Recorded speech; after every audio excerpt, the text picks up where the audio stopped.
Bien, amigos, quisiéramos agradecer a la Asociación de Industrias su publicación Hecho en República Dominicana, encadenamientos productivos, empleo, innovación y competitividad.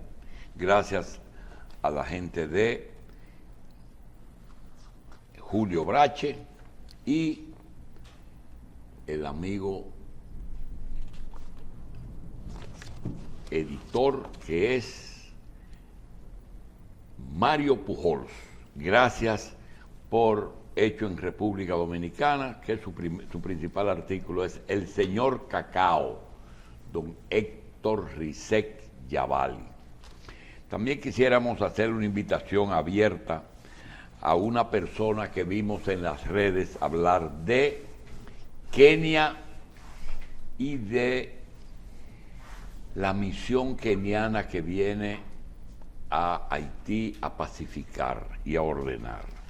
Quisiéramos invitar al general Damián Arias Matos, que reside en Santiago y lo vimos en las redes hacer una exposición muy atinada sobre el tema. Vamos a continuación a conversar con nuestra querida doctora Alexandra Ichez. La doctora Ichez es médico, psiquiatra, especialista en adicciones, psicooncología y psiquiatría forense. Hoy quisiéramos que nos hable un poquito de algo que ha estado muy patente en estos días, que es el fentanilo. Doctora, gracias por estar con nosotros. Muchísimas gracias por leer. El fentanilo lo escuchamos por primera vez como un anestésico, sí, un producto que usaban los anestesistas. En aquel momento, ¿para qué lo usaban los anestesistas? Era más que nada para procedimientos quirúrgicos donde no implicaba largo periodo, y también como terapia complementaria para aquellas enfermedades que eran crónicas, catastróficas, en donde predominaba mucho dolor, porque uno de los efectos de este anestésico, por decirlo así, de este medicamento anestésico, es quitar la sensibilidad. Pero era anestésico, disminución de la sensibilidad. Sí, porque es un para opioide. Dormir. Es un opioide que, dependiendo de la dosis utilizada, es obvio el efecto terapéutico que provoca. En los años 60, Paul Janssen fue quien lo descubrió y se empezó a utilizar en el área médica. El tema de que desde hace unos meses estamos tocando el tema del fentanilo, es del fentanilo de fabricación ilegal, que se hace, obvio, con la estructura molecular de origen del fentanilo clínico. Originalmente, en anestesia, ¿cuál era la vía de usarlo? ¿Inyectable? Aérea o inyectable. Sin embargo, para los pacientes que lo tenían como indicación médica, podía ser en tabletas o parche. Doctora, los analgésicos de alto poder generalmente produjeron o producen adicción. Tenemos el caso del Seconal sódico, tenemos el caso de la morfina. El tema es, ¿cuándo el fentanilo deja de ser exclusivamente un anestésico para pasar ya al sector de productos peligrosos por el hábito que produce? Tenemos que diferenciar dos cosas. Lo que desarrollan aquellas personas que tienen indicado algún tipo de opioide es dependencia farmacológica.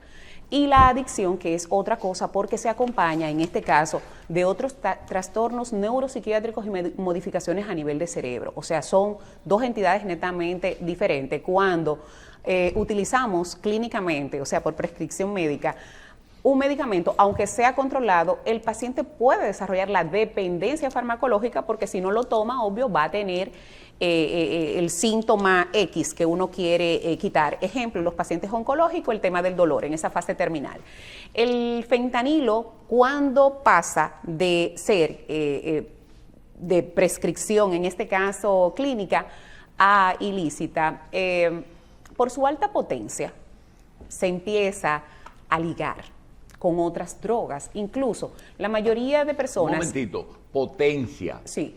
Cuando se analizó el por qué llegó a superar el uso de la heroína y de la cocaína, se dijeron tres cosas. Primero, porque aumenta la potencia y el bienestar del adicto, se siente mejor. Sí. Segundo, el precio es menor porque no tiene el transporte desde las selvas de Colombia y de Perú y de Ecuador hacia un laboratorio clandestino que lo convierte en drogas y que da un viaje y que soborna a las autoridades y que pasan todo ese proceso. Sin embargo, el fentanilo es sintético y se hace en un laboratorio en el país de origen. Y tiene la característica. Esas son...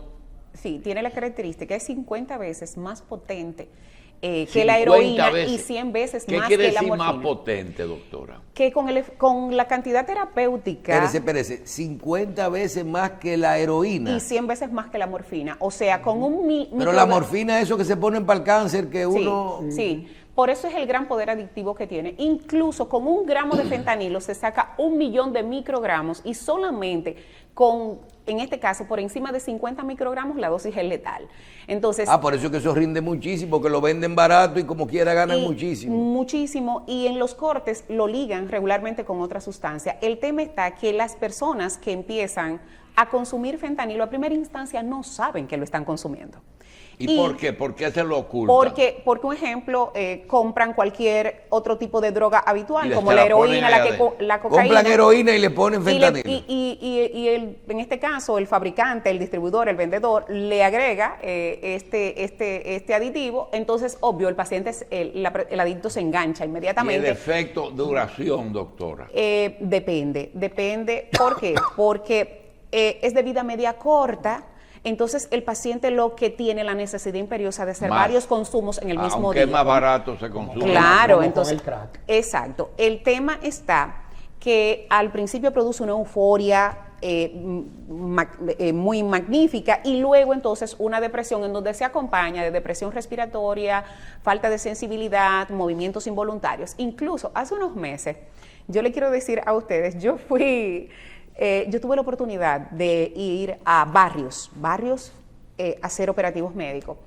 Y yo me cuestionaba si de verdad ese baile que se había puesto de moda no era más que la copia o la réplica de quizás algunos movimientos estereotipados de adictos y se volvió muy famoso en los barrios, que es ¿Qué tiempo hace de eso? Eso fue en febrero. ¿De este año? Sí, yo me fui a la 42, sí. Yo estuve en Capotillo. Dice que el bailecito de eso es... Yo decía, no, porque obvio, soy especialista en adicciones, yo decía, miren, esto que se ha puesto de moda como un baile, me da la impresión que era el adicto del barrio que quizás en una fase de consumo hacía esos movimientos involuntarios y la gente empezó a relajar con el tema de esto. Cabe resaltar que es exactamente el tipo de movimientos involuntarios que hacen los pacientes o los adictos al fentanilo cuando están en la fase activa. ¿Cómo es el del bailecito, consumo. doctora? Ese mismo.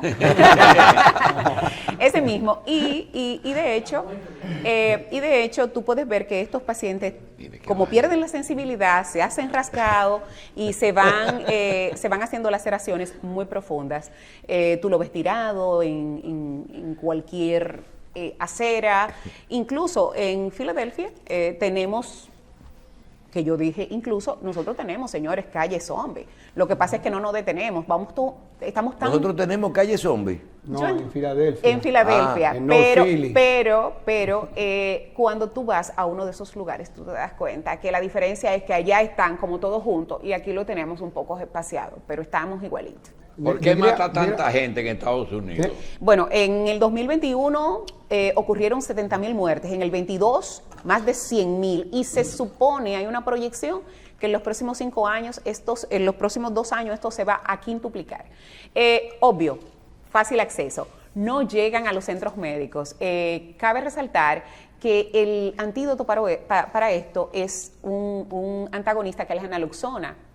Lo que ha hecho los Estados Unidos es que ha dispersado en algunos centros comunitarios el antídoto para cuando alguien vea a una persona con una intoxicación y se lo provee a las ambulancias, Y lo que hace es para cuando se identifica una persona con los siguientes síntomas: pupila en punta de alfiler, depresión respiratoria, sudoración, cambios de temperatura, en este caso, náuseas, vómitos, movimientos involuntarios y poco mantenimiento de la postura, o sea, se caen con mucha facilidad, asumir de que pudiera estar en una intoxicación por fentanilo. Sin embargo, nosotros no tenemos un sistema sanitario que aguante un tipo de adicción tan corriente como la marihuana o la cocaína. Imagínense si esto se convierte en una epidemia en República Dominicana. O sea, ¿qué va a pasar? Nosotros no tenemos un... Repita los síntomas, doctora. Pupila bien pequeñita, nosotros le decimos punta de alfiler en este caso, sudoración, cambio de temperatura, podemos tener un paciente con movimientos involuntarios o fasciculaciones que no puede controlar. Fasciculaciones son movimientos como lo que la gente dice tics, habla estropajosa, poca facilidad para mantener la postura, puede en este caso tener vómitos, diarrea, salivación. Entonces, asumirlo. Y por supuesto, si ya viene en un entorno y una condición que no favorece. Yo quería darle una información un poco interesante, no sé, me imagino que la doctora lo maneja. Bueno, primero porque estamos hablando de fentanilo como uno de los opioides que está creando la gran crisis. La gran crisis que hay en Estados Unidos con opioides no es solamente por el fentanilo, no, porque comenzó con la oxicodona. Con la oxicodona, con el laboratorio Purdue y la familia Sackett, que fueron los que lo vendieron y lo promocionaron entre la comunidad médica como algo inofensivo. Y que de hecho, una de las terapéuticas es la mezcla del fentanilo con la oxicodona para parches en pacientes oncológicos. Bueno, imagínense. Entonces, lo vendieron como algo inofensivo y simplemente para el dolor. Pero escuche esto, don Julio. ¿Usted sabe cómo comenzó la crisis de opioides en las calles en Estados Unidos? Por la falta de seguro médico.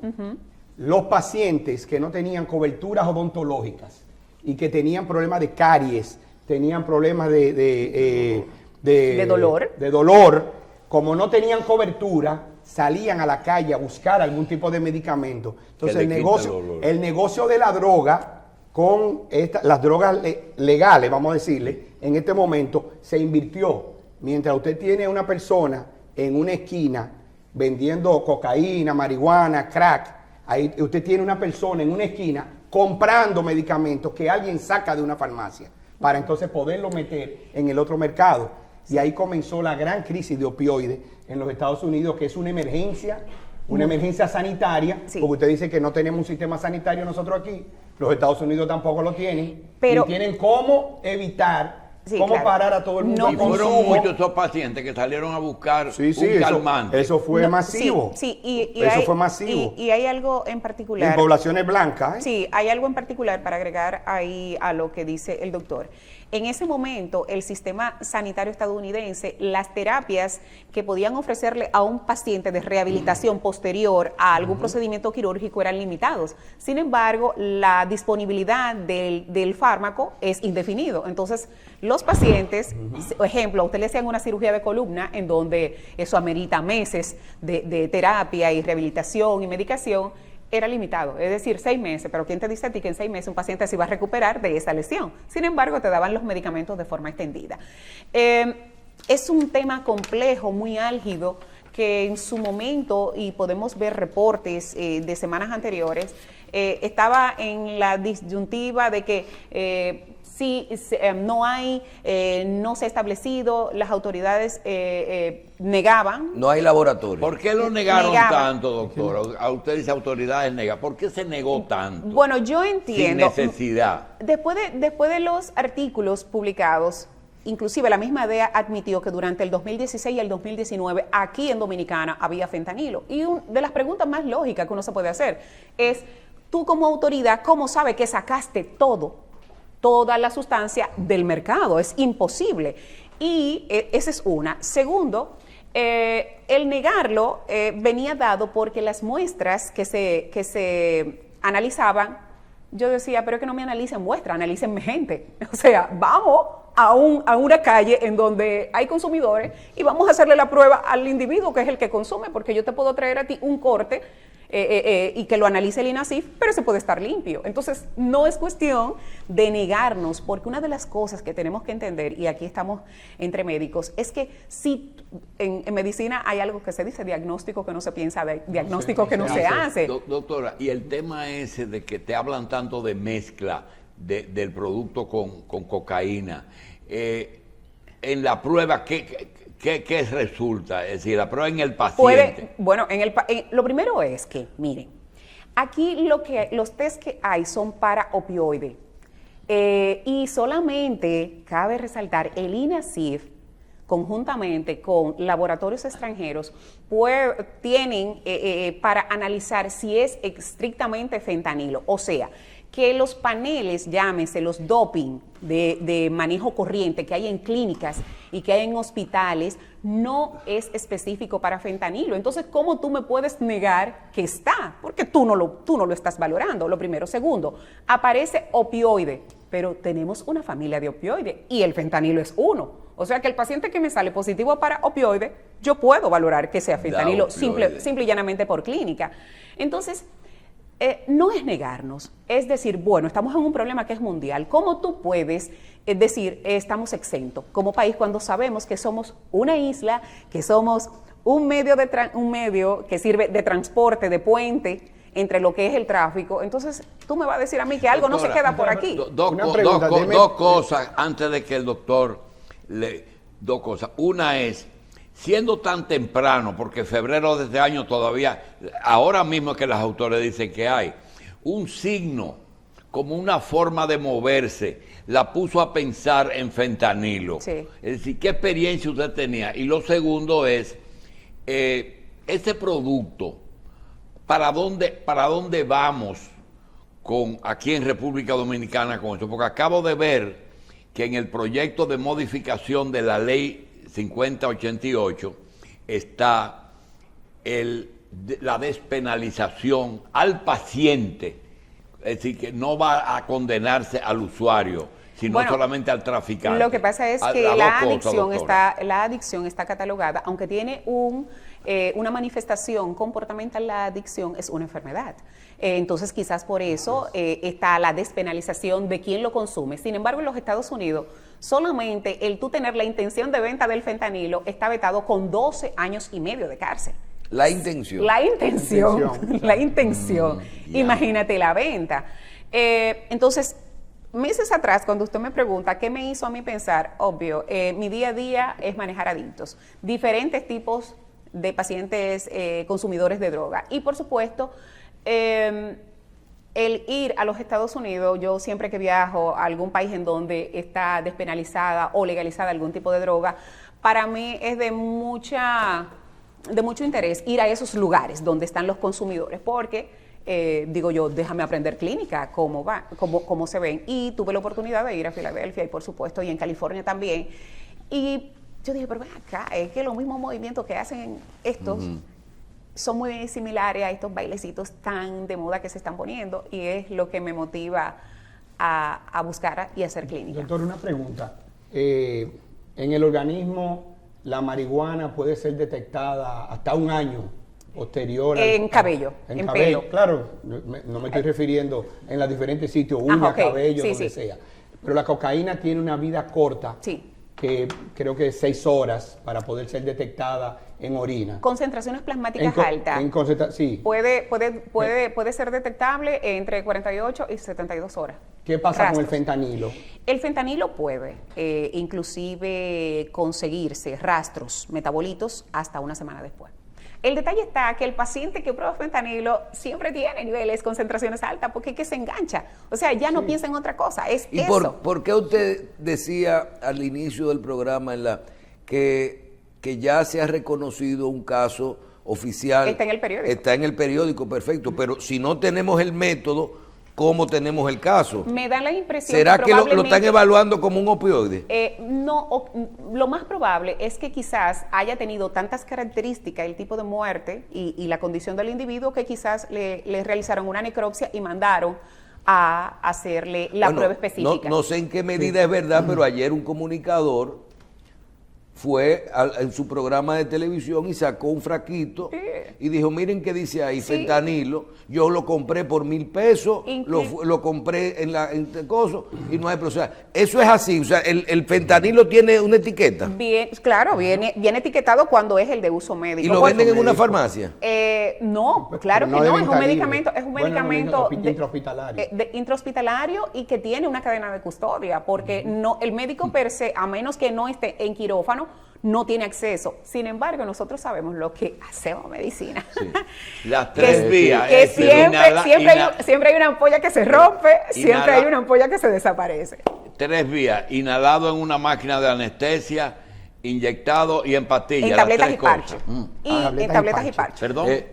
Parches. Parches también. Doctora, así como usted comenzó explicándonos la diferencia entre la adicción y la dependencia, explíquenos también el asunto de que hay gente que dice, no, eso son drogas recreacionales. Entonces, ese adicto, la característica de ese adicto a drogas mezcladas con fentanilo, eso no está dentro de recreacional, sino a qué nivel de dependencia y cómo puede inducirlo a actividades hasta delincuenciales para buscar el dinero de compra esa droga. Tú sabes que una de las cosas es que dentro de la práctica médica tú no puedes tener los criterios, tú no puedes mezclar los criterios personales, pero son preguntas tan lógicas como decir, si es de uso recreacional, ¿por qué me tienes que dar tanta dificultad y por qué socialmente es vetado?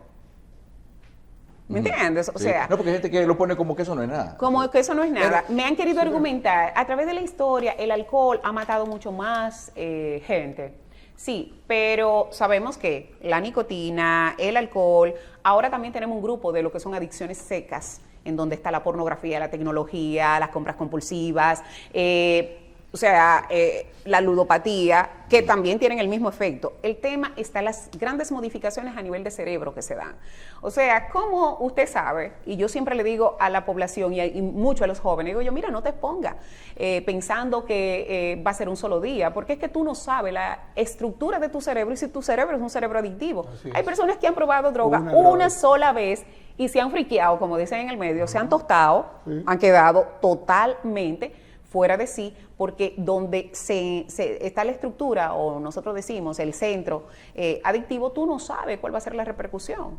Y también hay una connotación que es la heredabilidad, o sea, nosotros tenemos una condición que nos predispone cuando tenemos familiares que han sido adictos a desarrollar una adicción. Doctora, ¿Sí? Usted evalúa, y usted es médico, psiquiatra, especialista en adicciones, psicóloga y psiquiatra forense, y trabaja todos los días con adicciones de todo tipo. Con algún tipo. Y usted habló de fentanilo, pero habló ahora de ludopatía, de tabaquismo, de nicotina, de alcohol y todo eso. ¿Cuál es la posición suya después de ver todos estos casos con respecto a la legalización de la marihuana en el mundo y en nuestro país? Nosotros vivimos copiando patrones que no se ajustan a nuestro país. Entonces, ¿por qué si nosotros queremos copiar la despenalización de la marihuana, por qué entonces no copiamos los planes instructivos y académicos de los asiáticos? No, nosotros queremos siempre copiar a aquellos que nos ponen en la moda y tomando como modelo Estados Unidos, cuando en realidad sabemos que somos un país que dista mucho en condiciones y en cultura, recursos. y en Entonces, cultura. solamente, y esto yo lo repito, solamente el que no ha tenido un adicto cerca habla. Pero de que cuando usted evalúa los daños de esos adictos a la marihuana, ¿son tan perjudiciales como para tenerlo en ese patrón? Pero claro que sí. Incluso me dicen, doctora, lo que pasa es que también hemos visto a través de la historia que cuando se despenaliza una droga ya no se convierte en un problema. No, pero es que ya tú buscas otra. Mentira, es que, por ejemplo, porque lo que sí, tú tienes acceso no la te es marihuana es una atractivo. droga introductora. Doctora, pero mire, este tema, esto que le voy a tratar, posiblemente sea un tema para desarrollarlo en un programa. Mire, cuando el alcohol ya se generalizó tanto, o el tabaco, los gobiernos se dieron cuenta que el volumen de dinero que circulaba en esas áreas era tan alto que legalizaron el tema para ponerle impuestos. ¿Y el juego? Pero no quiere decir que el alcohol Sea era bueno ni el tabaco tampoco, porque la cantidad de muertos que produce el tabaco y la cantidad de inhabilidad de trabajo que produce el alcohol, no tienen solución. Ahora, el problema es el siguiente. Con la marihuana me da la impresión de que es tan abundante el uso que podrían algunos estados andar detrás de la legalización para gravarla con impuestos. Pero ¿Es claro, posible? pero claro, porque inclusive ya en los estados donde está legalizada y se elaboran diferentes productos con esta base, se supone que el producto paga un impuesto. O sea, las gomitas, los muffins, si tú tienes una empresa constituida en esos estados, ese producto paga impuestos. O sea, eso es. La marihuana, aunque se vea así de inofensiva, señores, al cabo de 1 a 3 años tú usándola produce lo que es el famoso síndrome amotivacional. El paciente marihuanero, aunque suene de manera despectiva, pero así mismo es, tú le dices, te sacaste la loto, ah sí, se murió tu mamá, ah sí. Y cuando tú analizas ese cerebro, tú ves unos cambios tan dramáticos que son contundentes. Doctora, lo que pasa es que, lo que pasa es que para nosotros y la sociedad muchas veces mirar al adicto lo hacemos desde el punto de vista de empezamos a tomarle cuidado cuando hay muertes. Pero yo digo que si las drogas mataron, lo que pasa es que el cuerpo tarda más tiempo en morir. Sí, claro. Y yo siempre pongo el ejemplo de muchos de nuestros merengueros de los 80, que hoy en día son muertos en vida, con tanto éxito, con tanto talento y todo eso. Entonces, y usted tocó un tema interesante, por ejemplo, la marihuana, que nosotros debíamos hacer más conciencia de ella. Sí. Cuando se empieza a usar muy temprano, en los jóvenes, en los varones, produce esterilidad. Pero el chance que tiene un joven que esté usando marihuana y que por estar en euforia termina teniendo un accidente. Sí. O violan a una niña, exacto, o matan a alguien y se le, en buen dominicano, y perdónenme el francés, se le jode la vida. Sí, claro. A él y a la familia. Claro. Por algo que dicen que es inofensivo. Exacto. Y quizás fue en una fiesta que se metió un muffin de marihuana. O en su que aquí son muy frecuentes, o en su pero en sí, demasía. O en su defecto le produce una depresión profunda que en ese momento toma decisiones desacertadas. Exactamente. Entonces, tenemos que estar muy prestos. Y un tema que yo quiero también traer a colación es que nosotros, y en su momento me pareció haber escuchado un programa por el doctor respecto al poder adictivo que tienen los vape o los cigarrillos electrónicos, que al final yo también me pregunto, tú sabes que aquí existen muy pocos controles de calidad, de verdad, nada más tendrá nicotina, esto, porque los daños que inclusive produce a nivel de pulmón y a nivel de cerebro son muy contundentes para solamente pensar que es la nicotina. Y tiene un poder adictivo súper, o sea, un muchacho te compra uno de estos cigarrillos y en 3 días se da 5,000 puff. Entonces, es bastante. Bien, vamos a agradecer a la doctora Alexandra Ichez, médico psiquiatra, especialista en adicciones. Vamos a decirle que lo de los síntomas no me gustó porque yo siento mucho de ello a final de mes. Entonces, no quiere decir que realmente todo sea así. La sintomatología no es selectiva. Muchísimas gracias, doctora. A las órdenes. Bien, señores, vamos a recordar que Air Century es una aerolínea netamente dominicana, con más de 30 años conectando destinos nacionales e internacionales, realizando vuelos charter irregulares, operando desde el Aeropuerto Internacional de la Isabela en Santo Domingo, viajando desde y hacia los siguientes destinos: Haití, Puerto Rico, San Martín, Curazao, Aruba, La Habana y Santiago de Cuba. También a Estados Unidos, a la ciudad de Miami y Colombia y Cartagena. Y desde Punta Cana, si viaja desde Punta Cana, cuentan con nuevas rutas a Curazao, Cartagena, San Martín, Aruba y La Habana. aircentury.com para sus reservaciones o en el teléfono 809-826-4333. Air Century, mejorando la experiencia de volar.